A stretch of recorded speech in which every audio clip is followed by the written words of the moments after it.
I think we're definitely in an interesting place.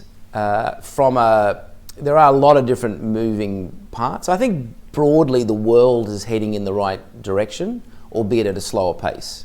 So, generally heading in the right direction, but we're in that sort of lower growth world, and I think we're going to be in that lower growth world, for a while. Low interest rates, low growth. And I think people need to think about that as they position their portfolio. So, a company that has growth is a rare asset, it's going to get bid up by the market. A company that has sustainable yield is a rare asset, it's going to get bid up by the market. And a company that's got both is even better.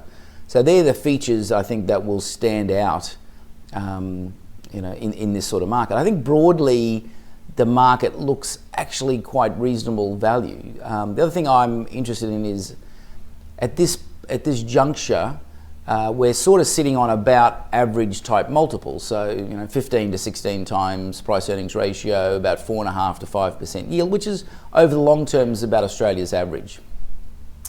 I would actually argue at the moment we should be well above average for two factors. One is quality of earnings. So quality of earnings is actually quite good. So we're on average multiples, but we've got high quality earnings.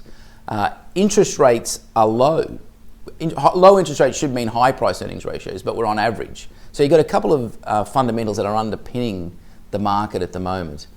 I think on the quality of earnings, if you look at pre-global financial crisis, companies were quite aggressive and took on a lot of debt and paid out above dividends.